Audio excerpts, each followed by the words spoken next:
दक्ष प्रजापति की 16 कन्या, और दूसरे अवतार में जब दक्ष ने जन्म लिया उस बार दक्ष को 60 कन्या हो गई। इन 60 कन्या में 27 कन्या का विवाह चंद्रमा के साथ कर दिया। दक्ष का 2 बार जन्म हुआ, एक बार में वो बकरे का सिर लगा, फिर दक्ष ने शरीर छोड़ दिया, फिर वो जो है दक्ष का फिर से जन्म हुआ, प्रचेता के पुत्र कहलाए दक्ष। ध्रुव जी के वंश में ही प्रचेता हो गए और प्रचेता के पुत्र दक्ष फिर से जन्म लिए। इस बार इनकी 60 कन्या है। इन्होंने 10 तो धर्म को दिया है और 27 कन्या का विवाह किया है चंद्रमा से। चंद्रमा एक है लेकिन नक्षत्र कितने हैं? 27 नक्षत्र है। राशि कितनी है? 12। कितना कितना पड़ेगा एक एक राशि में? कितना पड़ेगा? 2 पॉइंट कुछ पड़ेगा। तो चंद्रमा इसी हिसाब से एक एक राशि में रहता है और नक्षत्र का भोग करता है। चंद्रमा की 27 पत्नियां हैं। अश्विनी, भरणी, कृतिका, रोहिणी, मृगशिरा, आर्द्रा, पुष्य, पुनर्वसु, पुष्य, आश्लेषा, मघा, पूर्वोत्तर फाल्गुनी, उत्तरा मार्गणी, ये सब उनकी पत्नियां हैं। रोहिणी जो है उन सब में बहुत सुंदर है। केवल सुंदर नहीं है, रोहिणी के अंदर कला भी है, गुण भी है। केवल सुंदर होती तब आदमी उतना आकर्षित नहीं होता है। ध्यान रखना, रूप का आकर्षण बहुत स्थायी नहीं होता, क्षणिक होता है, लेकिन गुण का आकर्षण स्थायी होता है। हाँ, क्योंकि कोई व्यक्ति किसी सुंदर रूप को कितनी देर देखेगा? कितनी देर? आप मान लीजिए कोई आप बाजार में हैं, दर्शन करके आए, कोई बहुत सुंदर स्वरूप आपको देखने को मिला। यदि आप पुरुष हैं, एक सुंदर सी स्त्री आपने देख लिया और आपके अंदर से कहा, वाह क्या सुंदरता है। आपके दिलो दिमाग में वह तस्वीर बस गई। अब मैं आपसे पूछता हूं कि ये तस्वीर कब तक आपके मन में रहेगी? कब तक रहेगी? आपका उत्तर होगा जब तक दूसरी तस्वीर ना आ जाए। क्यों जी? जैसे ही एक दूसरा सुंदर स्वरूप आपको दिखा, आप पहले वाले को भूल जाते हैं। चाहे घर पहुंचते पहुंचते हो जाए, चाहे घर पहुंचने के बाद हो जाए, उस तस्वीर को भूल जाते हैं। परंतु यदि आप किसी के घर जाएं, उस व्यक्ति ने आपका खूब सत्कार किया, खूब मन चाहा, आपके आते ही पहले आपका मोबाइल चार्ज कर दे। हाँ, क्या कहना है, क्योंकि मोबाइल चार्ज ये भी जरूरी है। आते ही आपके मन पसंद जो है सूप वगैरह पिला करके फिर सुंदर भोजन और सुंदर फिर मुख शुद्धि भी दे। फिर आपसे पूछे कि आप आए हैं तो किस वाहन से आए? आप बोले नहीं मैं तो साधारण से वाहन से। तो अपने ड्राइवर से कहे कि भाई इनको वहां अमुक स्थान तक पहुंचा कर आइए। आपको अपने वाहन से आपको आपके ठिकाने तक पहुंचावे और पहुंचाने के बाद कुछ हाथ में बख्शे रख दे। ये इसलिए कि कोई ये नहीं है, ऐसे कुछ मिठाई, कुछ रास्ते का भोजन, ये सब बनाकर आपको दे दे। तो आप उस व्यक्ति के चेहरे को कितने दिन तक याद रखेंगे? जोर से बजाओ ताली। आप किसी ने आपके साथ सुंदर व्यवहार कर लिया, आप उसको कभी भूलेंगे नहीं। यही फर्क होता है गुणों का। तो रोहिणी केवल सुंदर नहीं है, गुणवती भी है। इसलिए चंद्रमा रोहिणी से अधिक प्रेम करते हैं। परंतु आप किसी को विशेष प्रेम करने लग जाएं तो आपके आसपास के और सब जो लोग हैं वो बहुत दुखी होते हैं। रोहिणी की अतिरिक्त जितनी पत्नियां हैं सबको लगता है कि ये तो बहुत अन्याय है, पक्षपात है, हमें उतना आदर नहीं मिलता, हमें उतना समय नहीं मिलता, ये तो बहुत गलत है। तो बाकी 26 पत्नियों की शिकायत अक्सर रहती है। फिर भी कोई सुधार यदि नहीं होता, अब सोच सकते हैं कि घर में कितनी अशांति हुई होगी। एक पत्नी नाराज हो जाए तो पूरा घर सिर पे उठा लेती है, फिर घर की क्या दशा होती है आप जानते हैं। यहाँ तो 26 पत्नियां सब नाराज। धन्य है चंद्रमा फिर भी शीतल है, फिर भी वो शांत रहता है। सब पत्नियां चली गई नाराज होकर मायके। अब 26 पत्नियां मायके चली जाए, अब वहां से ससुर जी का फोन आएगा तो क्या होगा? दक्ष प्रजापति ने बुलवाया चंद्रमा आए, स्वागत सत्कार किया, बैठाया पास में। जमाता दामाद जी आपको ऐसा नहीं करना चाहिए, सब पत्नियां हैं आपकी, सबको समान भाव से आप व्यवहार करिए, समान रूप से समय दीजिए, किसी का अनादर नहीं करना चाहिए। जी जी जी मुझे एहसास है। क्षम्यताम क्षम्यताम कहा उन्होंने, लेकिन क्षम्यताम क्षम्यताम कहा, ठीक है कोई बात नहीं, समझा बुझा करके माता को फिर भेज दिया। लेकिन हुआ क्या? कोई फर्क ही नहीं पड़ा, क्योंकि रोहिणी ऐसी गुणवती है कि सबका ध्यान खींच लेती है। हाँ? दूसरों के घर में भी, दूसरी पत्नियों के घर में भी यदि चंद्रमा है तो वहां वो दवाई लेकर पहुंच जाती है। आपका समय जी भूल जाएंगे, आप दवाई ले लीजिए। अब बताइए क्यों याद नहीं आएगी रोहिणी? आएगी नहीं आएगी? दूसरी पत्नी के घर में है, जिसके घर में है उसको ध्यान नहीं है कि इनके सब दवाई का समय है, सोने का समय है, इनको इस समय क्या चाहिए, लेकिन उनको ध्यान है, वहां पहुंच जा रहे हैं। ये है रोहिणी का गुण। फिर यही हुआ, फिर से 26 के 26 नाराज पहुंच गए सब। अब पिताजी अब हम सब नहीं जाएंगे वहां, हमने ठान लिया। क्या मेरे समझाने पर भी समझा नहीं? फिर से पक्षपात। नाराज हुए, नाराज होकर के श्राप दिया दक्षवाच। श्रूयताम चंद्र यत्पूर्वम प्रार्थितो बहुधा मया न मानितं त्वया यस्मात् तस्मात् त्वं क्षयी भव। मैंने तुमसे बहुत प्रार्थना की, धृष्ट चंद्र तुम अनुशासन नहीं मानते, बड़ों का कहना नहीं मानते, तुमने हमारी प्रार्थना की अवहेलना की है। जाओ मैं श्राप देता हूं, क्षयी हो जाओ, तुम्हें क्षय रोग हो जाए। क्षय रोग समझते होंगे आप, एक एक अंग सड़ जाता है, गलने लगता है, कुष्ठ रोग कह सकते हैं आप, प्रदर रोग, ऐसा करके उसकी कोई दवाई नहीं है, वर्तमान में भी दवाई नहीं है, किसी को होता है और फिर आदमी उससे अलग हो जाता है, संक्रामक भी है।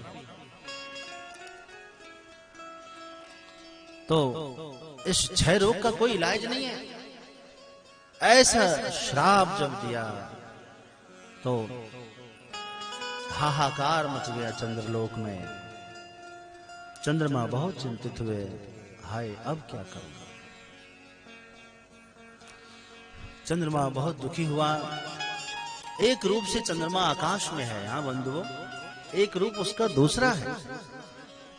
जिस रूप से वो चलते हैं, जिस रूप से वो पत्नी के साथ रहते हैं, व्यवहार करते हैं। गंगा माता का भी देखे होंगे आप, एक तो गंगा बहते हुए देख रहे हैं, एक गंगा है जो मगरमच्छ पर बैठी हुई होती है। कभी देखा चित्र में? हाँ, गंगा का भी दूसरा रूप। सबके आदि भौतिक रूप होते हैं और आदि दैविक रूप होते हैं। आदि भौतिक से हिमालय है, पर्वतराज हिमालय। तो भौतिक रूप में तो हिमालय है, मिट्टी और पाषाण खंडों का शिखर है, परंतु आदि दैविक रूप से वो राजा है। इनकी पुत्री पार्वती है। इसी प्रकार सूर्य के, चंद्र के, अग्नि के, पवन के, सबके समझना आप, दो दो रूप है सबके। तो चंद्रमा इस श्राप से विह्वल होकर के बड़े दुखी हुए, वापस उनके पास गए, लेकिन इतना गुस्सा था कि क्षमा नहीं, मिले भी नहीं। चंद्रमा को लौटा दिया। चंद्रमा कई जगह गए, कोई तो हो मुझे इस रोग से बचाए। ब्रह्मा जी की शरण में गए, श्री हरि की शरण में गए, इंद्र आदि देवताओं के समक्ष, देवताओं के चिकित्सक अश्विनी कुमार के पास गए। अश्विनी कुमार ने कहा, भाई ये क्षय रोग है, इसकी चिकित्सा नहीं हो सकती, और श्राप की कोई चिकित्सा होती नहीं है। ऐसे होता तो कुछ करते, हम ऑपरेशन भी कर सकते थे, परंतु श्राप की कोई चिकित्सा नहीं। शुक्र क्षेत्र सोरो में भी चंद्रमा कुछ दिन निवास किए थे, जहाँ हम बात करते हैं, वहां भी चंद्र कुंड है, जहाँ अपनी गौशाला चलती है। भगवान श्री स्वामी विदेहानंद जी वहां रहते हैं। वहां ऐसी गौ है जो कत्ल खाने में जा रही थी, सेवकों ने उसे जो छुड़ाया, उससे छुड़ा करके वहां रखा है। वहां गौ की ऐसी गौओं की सेवा होती है। वहां भगवान चंद्रदेव कुछ दिन निवास किए, फिर वहां से लौटकर यहाँ आए। ये प्रभास क्षेत्र। उस समय ब्रह्मा जी ने कहा कि तुमको तो केवल शिव जी ही बदल सकते हैं। भावी हूँ मेट सकही त्रिपुरारी, भावी हूँ मेट सकही त्रिपुरारी, भावी हूँ मेट सकही त्रिपुरारी, भावी हूँ मेट सकही त्रिपुरारी, भावी हूँ मेट सकही त्रिपुरारी। नमः शिवाय, नमः शिवाय, नमः शिवाय, नमः शिवाय। भावी हूँ मेट सकही त्रिपुरारी। चंद्रमा ने कोई आस जब नहीं देखा तो इसी पुण्य भूमि में, जहाँ श्री सोमनाथ मंदिर है, आप देख रहे हैं, इसी जगह पर चंद्रमा ने अपना आसन जमा दिया और नित्य प्रति कभी बालुका का शिवलिंग बनाते, कभी मिट्टी का शिवलिंग बनाते, नित्य प्रति पूजन करते, आराधना करते और बैठ करके पंचाक्षरी मंत्र का नित्य प्रति जाप करते। ये जो पंचाक्षरी मंत्र आपको मिला है, ओम नमः शिवाय। चंद्रेन तपस्तप्तम षण्मासं च निरन्तरं, मृत्युंजयेन मंत्रेण पूजितो वृषभध्वज। जब आपको कोई चिकित्सा की आवश्यकता हो तो भगवान का एक और मंत्र है, महामृत्युंजय मंत्र। मालूम है ना?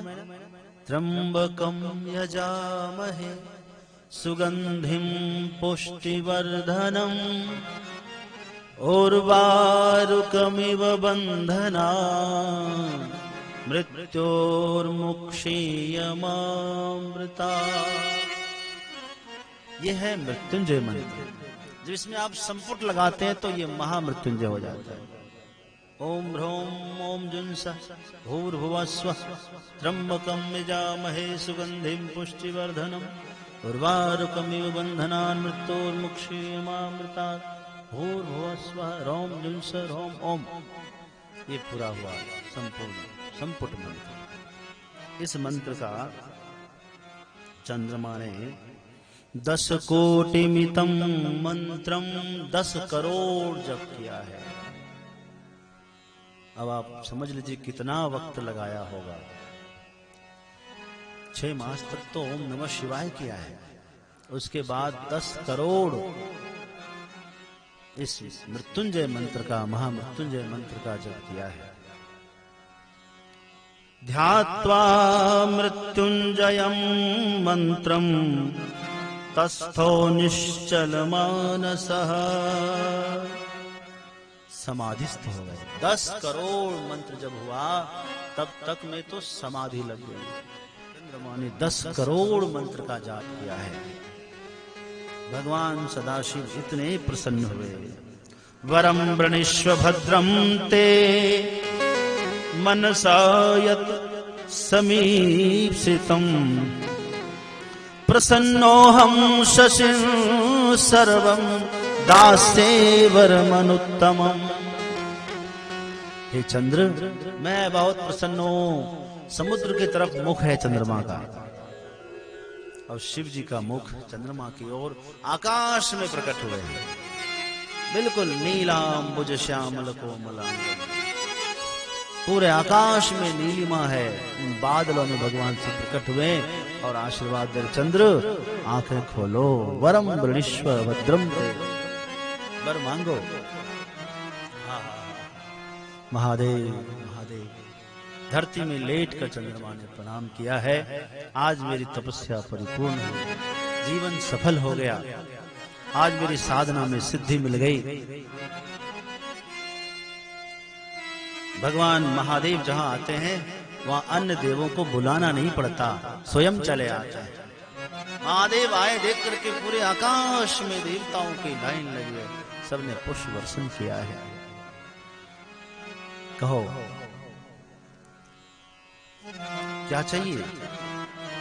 बड़ा सुंदर चंद्रमा ने कहा, यदि प्रसन्नो देवेश किम साध्यं भवेन्मम तथापि मे शरीरस्य क्षयं वारय शंकर। मेरे शरीर में जो क्षय रोग है इसको दूर करिए भोलेनाथ। आप यदि प्रसन्न है तो मेरे लिए क्या दुर्लभ है, क्या कठिन है। बहुत बढ़िया। क्षंतव्यो मे पराधं च कल्याणं कुरु सर्वदा इत्युक्ते च तदा तेनो शिवो वचनमब्रवीत्। करचरण कृतं वा कायजं कर्मजं वा श्रवणनयनजं वा मानसं वापराधं विहितमविहितं वा सर्वमेतच्छमस्व। जय जय करुणाब्धे श्री महादेव शंभो। हम सबको ये प्रार्थना, ये जो आप करते हैं नित्य प्रति, उसमें इसको शामिल करिए। कर चरण कृतम वा कायजम कर्मजम वा मानसम वा परागम वीतम भीतम वा सर्वमेतत् क्षमस्व। जय जय श्री करुणाब्धे महादेव शंभो। क्षमा करिएगा प्रभु। और साष्टांग प्रणाम किया है। भगवान ने कहा कि सुखी सुखी भव सुखी भूयताम दे पक्षे क्षीयताम चंद्र कलाते च दिने दिने पुनश्च वर्धताम पक्षे सा कला च निरंतरम। ये जो आपका रोग है ना, अब ये रोग नहीं रहेगा, आपके लिए वरदान कहलाएगा। अब आपकी एक कला मानी जाएगी।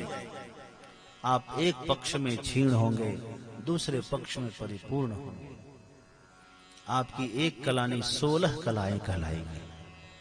तो चंद्रमा 16 स्वरूप में चंद्रमा के दर्शन होते हैं और उनका शरीर निरोग और पूर्ण स्वस्थ हो गया। चंद्रमा के स्वस्थ होने पे चंद्रमा नृत्य करने लगा है। महादेव महादेव शंभो शंभो शंभो। दोनों हाथ उठा करके चंद्रमा ने शिव को वंदन किया है। देवताओं ने आकाश से पुष्प वर्षण किया है। हर हर महादेव। इतना आनंद हुआ।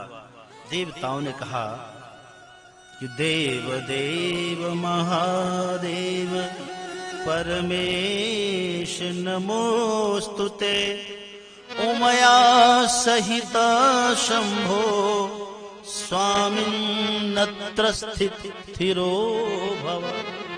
हम सब की भी कुछ मांग है। क्या मांग है आप सबकी? कहा महाराज ये भारत की भूमि स्वर्ग से भी बढ़कर है। और भारत की ये पश्चिम तट पर सागर के तट पर ये क्षेत्र है। हम सब चाहते हैं इस सीमा में आप यहाँ उमा के सहित विराजमान हो जाए। शिव जी ने कहा तथास्तु। यही श्री सोमनाथ ज्योतिर्लिंग के रूप में स्थापित हुए। बोलिए सोमनाथ महादेव की जय।